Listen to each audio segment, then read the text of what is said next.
Go to TAPgiles.com to learn dreams, engage my services, and support the channel.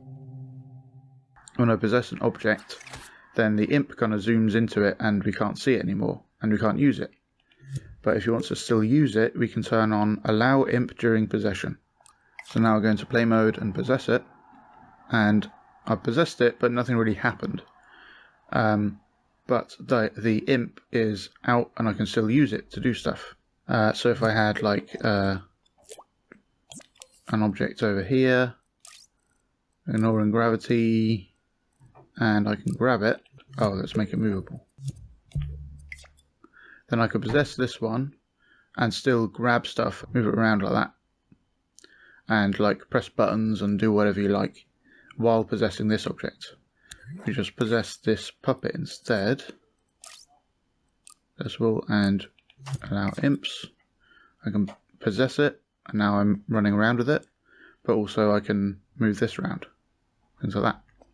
And you can like use logic to pop the imp out while possessing the character, if you want, while they're like close to an object that's interactable with the imp, things like that. If you have the controller sensor tweak open, or if you select it, then you can see its gizmo over here. And if we just put that on top of the box like that, this is where the imp will zoom into. So if you watch carefully, it's going to zoom into that point there when I possess it, when it's into the top. And if I move that gizmo, it'll now zoom into the bottom. Zoom into the bottom. And you kind of couldn't see it very well because we're so close to it, but zoom into the bottom like that. So you can have that like zoom into a useful part on your character, for example. So with the puppet, let's move it into the chest. So there might be like, let's say there's a little heart on the chest, and you want the character, and you want the imp to zoom into that heart because that's just cute. So let's move the gizmo into that position, and it will look like the imp is zooming into it. Also make it possessable, and don't allow imp during possession, then the imp will actually zoom in. So if you look up close, it'll like zoom into right on that spot on the chest, which is pretty cool. But also that's because the possession visual is hidden on hidden mode, which means it zooms in and then just disappears.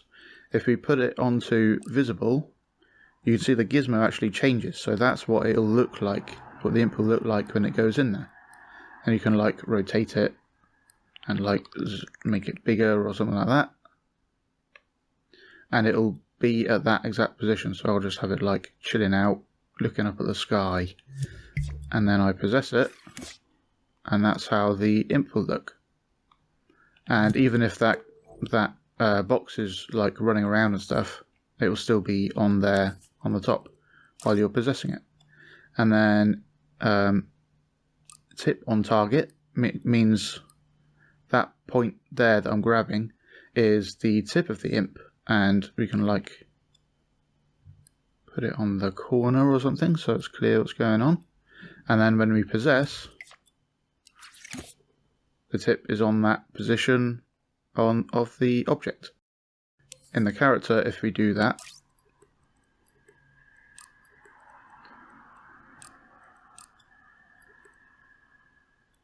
and we put that on the like head position, and then we can just make the head invisible,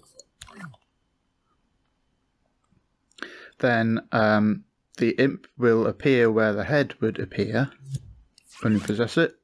Cool, so now we're running around with an imp head. But if like the body animates away from it, it's not actually stuck to the head itself, it's just at that position within the possessed object. And the possessed object isn't the head sculpt, it's this whole object here. So it'll be at the correct position when it runs around, but if objects in here move around, then it won't be like keeping up with them, just based on this. But one more mode, and then I'll show you a way to fix that. So there's one last mode, Face Only. So then it shows the gizmo of a face, and we can just stick the face on the front of the cube, like that. And now when we possess it, hey, we've got a little face on the cube. And we can even do the emotes and stuff. Yeah, so down here on an actual character, we can make the head visible again. Turn off preview invisibility, and we can make that visible. Okay, and then on the gizmo, we can make it face only, and then just stick the face on the character. And this will, because it's using the player's imp, it will use whatever the eyes and mouth is for that imp. So it might be like a one-eyed thing with an eye patch, or it might have a funny mouth or whatever, and it will show that. So now we're running around with the imp face, but as we mentioned before, the head is moving, but the imp position isn't moving, the gizmo isn't moving. So to fix that, there's a special input on here called Imp Docking Tag. So instead of using a gizmo position, which will be the same based on where you move this, but it won't care if you move the head or whatever, we can stick a tag to the head, and now that will move with the head because our surface snapped it to it.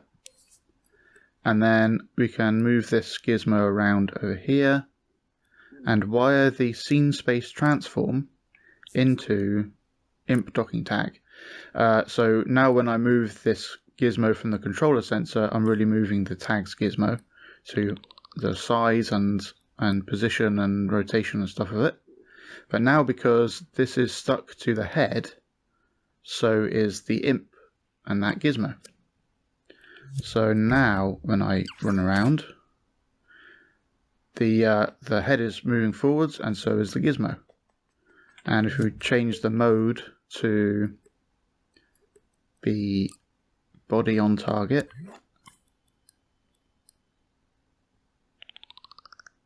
then we can do that and make the head invisible again. Yay! And I can like tilt and stuff, and it all works fine.